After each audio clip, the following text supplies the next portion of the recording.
Okay, to this point, how have we found the critical path?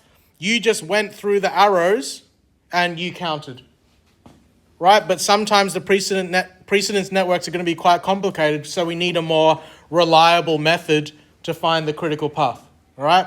But over there, you were going through the paths and just adding them together and finding the longest one. But if the path is really complex, we need a more reliable one, all right? So that's what this path is about. So the critical path method. From now on, can you please draw your nodes as ovals with a split in the middle? You should be able to fit numbers either side.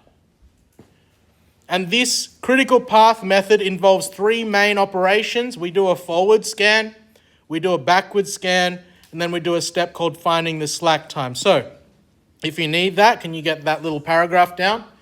Draw nodes as ovals that can fit two numbers in them, left and right, and tell yourself that we're doing three steps. I'm going to illustrate those steps to you below.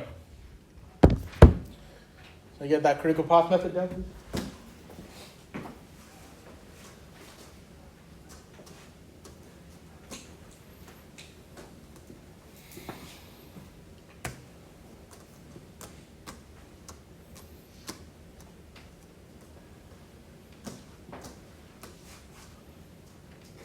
I'm going to assume that you know how to count with your fingers. That's the extent of the maths that we need to do in this topic.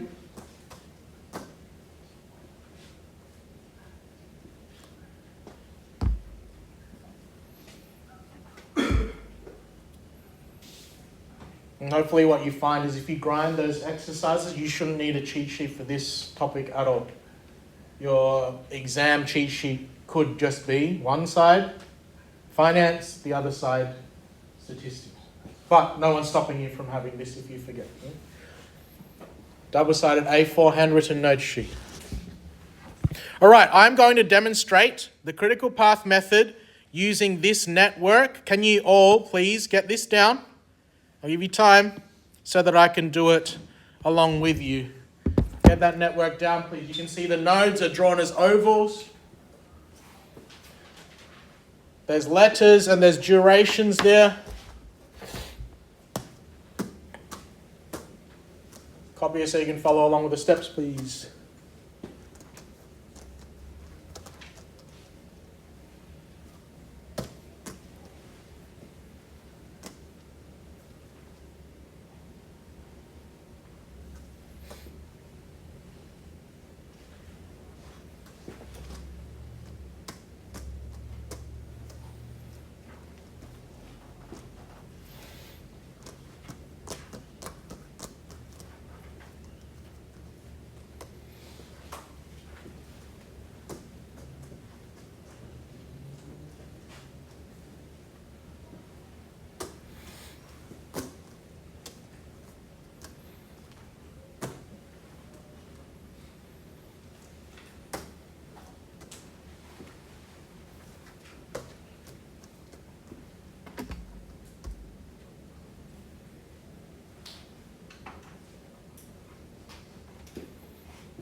You got that network? Just finish it up. You'll be able to get it down again anyway when I start doing the scans. So, let me demonstrate the scans for you. You need to work out for yourself. Can you turn that off, please? I don't need to hear myself teaching again. Let's do the forward scan. On the forward scan, you go from the start node towards the finish. So we're going from left to right. On the forward scan, you're recording the earliest starting time, which I shortened to EST for each task. The EST of the start node is always 0, so I'm going to put 0 there straight away. What do we do mathematically? We add the durations to the EST of previous nodes as you move through the network. So if I'm going from the start through A up to this node, what am I going to add to 0 here? 6. Addition. What am I going to add to 0 to go to B? 4. That should be okay for now. The only time where it becomes harder, what this point is about, is if there's multiple tasks that meet the same node, you only write the largest EST. So why didn't we have to think about it here? Is there only one way to get to this node? Is there only one way to get to this node? However, how many ways are there to get to this node? 2. And according to that rule at the bottom, I'll give you time to write those rules up after. What is the largest way to get to this node? 4 plus 3 is? 7. Next, how many different ways are there to get to this node? What's the largest way? 6 and 5 or 7 and 7? No? You need to sort that out before the exam, man. 14. How many different ways are there to get to the end? Only the one. What's 14 plus 4? 18. Okay, so I'll zoom that out a little bit. Can you get the explanation for the forward scan and the partially filled forward scan network now?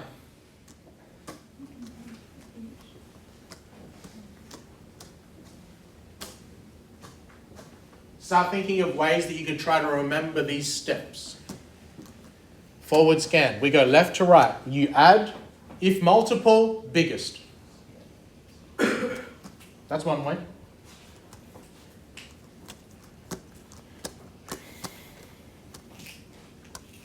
Last year the kids came up with this. The way to remember forward scan was forward 0, add, biggest. Was their way of trying to remember a summary of those steps.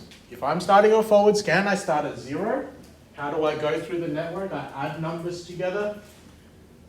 When I've got the option, if I've got more than one way to get to a node, what number do I write?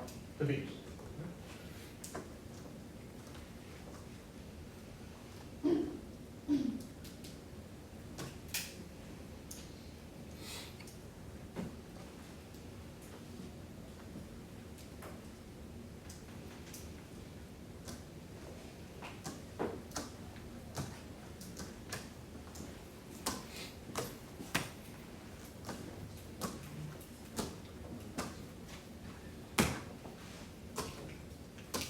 It's going to be too hard to edit the 6 and 5 out. So they'll be there forever. 6 and 5 is apparently 14. Nothing.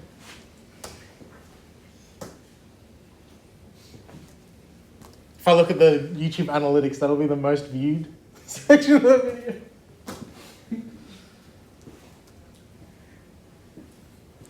I need to copy this.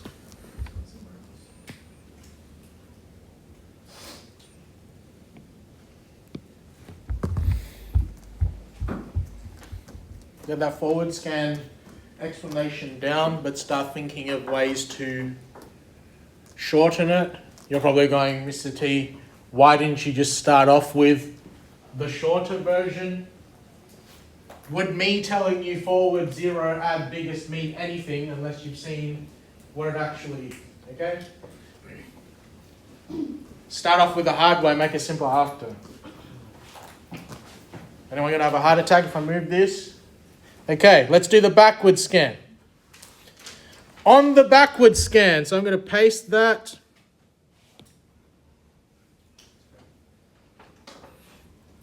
On the backward scan, you're going from the finish towards the start node. So you're going from right to left. You're going against the direction of the arrows. On the backward scan, you're recording the latest starting time, LST. For each task. Where does this go? It goes on the right-hand side of the nodes. The LST of the finished node is always equal to the EST from the forward scan. So what does that mean? You can't do a backward scan first. You need to go forward first so that you know that the finish Latest starting time is also 18. All right? What do we do going backwards? The duration of each task is subtracted. So going forward, what were we doing with the numbers? Adding. When we're going backwards, we take them instead. You take them as you go backwards through the arrows. Here's the tricky part. Just like last time when there was multiple, you do two things. Instead of recording the biggest, you record the smallest in the node, but the other LSTs you have to write in a box. So can I remind you here, we only wrote 14. So did we ignore the 11? Is 11 recorded anywhere here? In the backward scan, you write the smallest number, but instead of ignoring the other options, you write them in a box over the top of the arrow. So let me demonstrate that. We wrote 18 here. Now we go backwards. What is 18 take 4? 14. Take your time, yes. Is there only one way to go backwards through to this arrow here? Yeah. Only one way, so I don't need to think about it. What's 14 take 5? 9? How many different ways to go backwards through that arrow down into this one? 1. 14 takes 7. 7. Now we need to start thinking. Are there multiple ways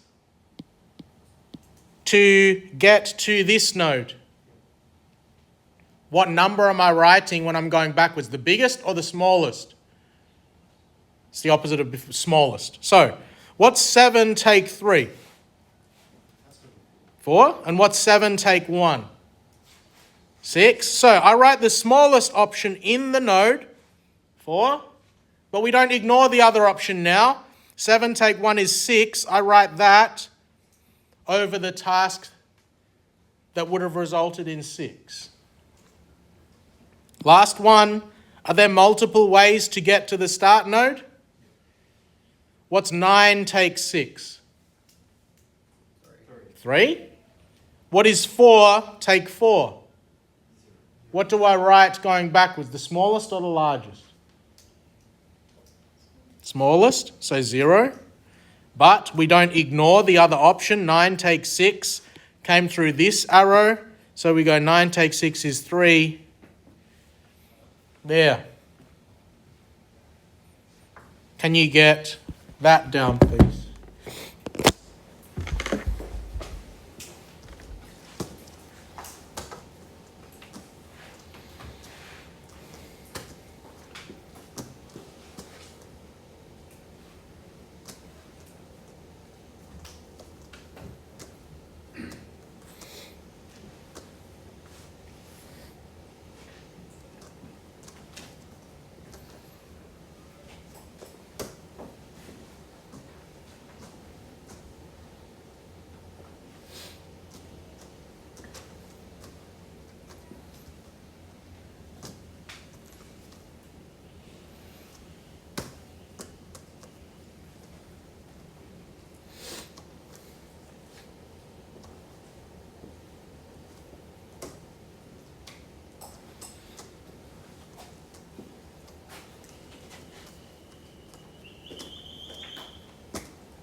My country would have eaten that thing.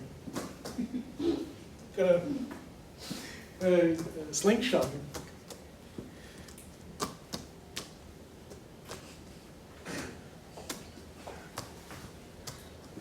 Should make a joke. About snakes. Yeah? Snakes.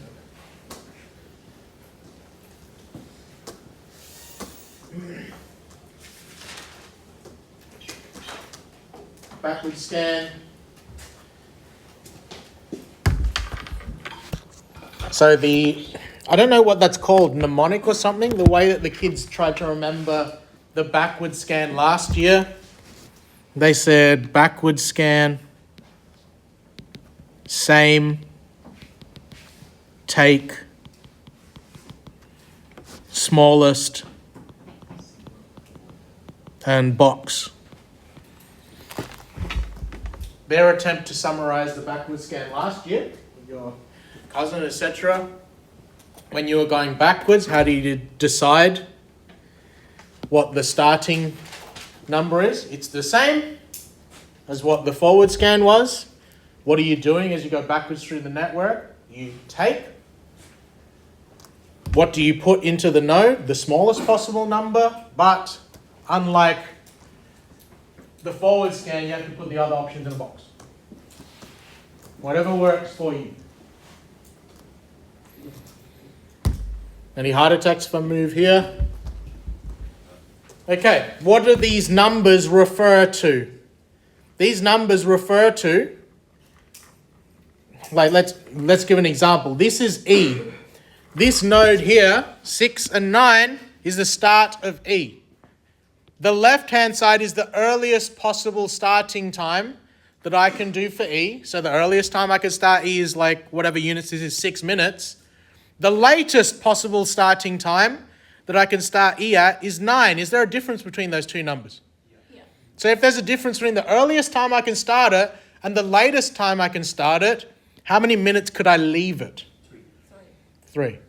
So that is what slack time is, right?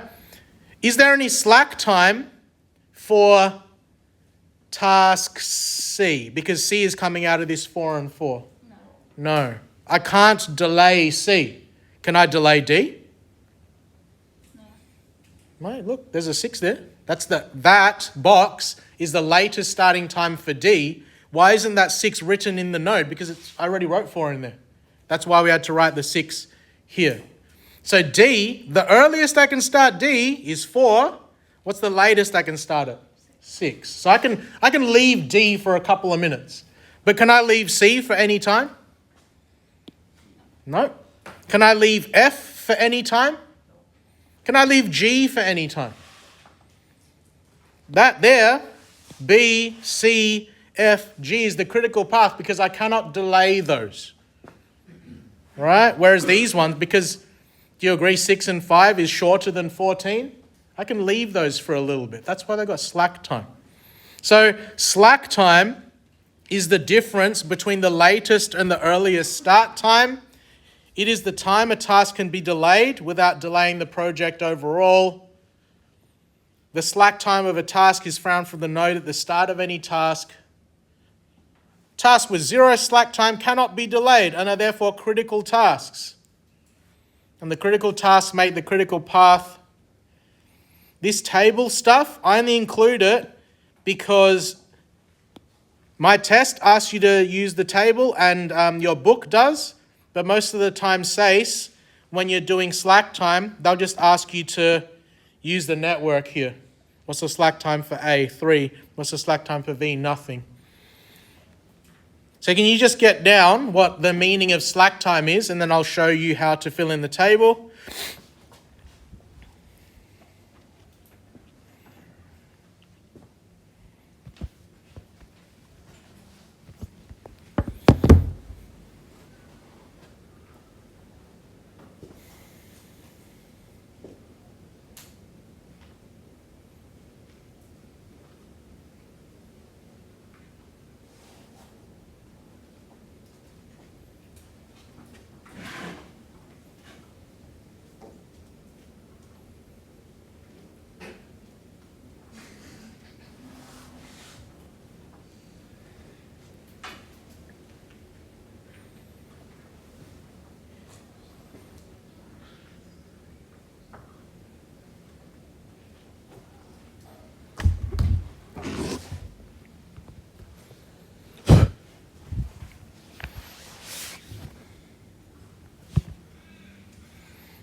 I always find it really useful to imagine when I'm doing networks, imagine like it's a team of people doing work, okay?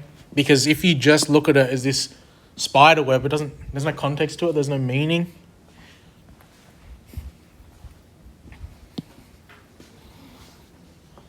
But if you break it down into jobs being done, it sort of explains itself.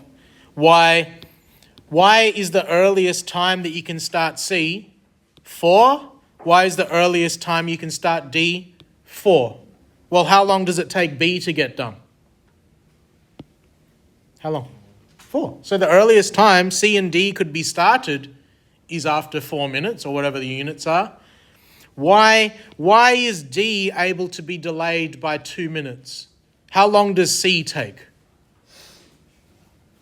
How long does C take? 3? How long does D take according to this arrow? D takes a shorter time to complete than C. So doesn't it make sense that I could leave D for a little bit to make sure that we meet up at the 7 here? So, I don't know, this could be Andy and he's really fast at doing his job. This could be, I need to make sure I don't say names. This could be Benjamin. He's a little slow. He's new. So Andy can just chill out on watching his TikTok videos for a little bit, 2 minutes, until Benjamin's finished his job because he's slow. All right, let's fill in the slack time. So remember, the nodes come out of the start of the arrow. So A, what is the earliest starting time of A? It's the 0 on the left-hand side. But what's the latest starting time of A? Is it the 0 here or is it the 3 in the box? 3 in the box. So 3, so the slack time for A, I can leave it for 3 minutes. Let's look at B. What's the earliest starting time that I can start B at? No. Where is the start of 0? Good. Because B is coming out of here. He was looking at this one. B is coming out of 0, 0. What is the latest starting time for B? 0. There is no slack for B. B is a critical task. It's going to form the critical path. C. What's the earliest I can start C? Latest I can start it. Is there any slack? So that's going to be a critical task. D. Earliest that I can start D. Good. Latest I can start it. Slack. That's not going to be critical. I can leave it. E. What's the earliest I can start E? Where is it coming out of? 6. And the latest is 9. Is there slack to it? That's not going to be critical. I can leave that one. F. Earliest.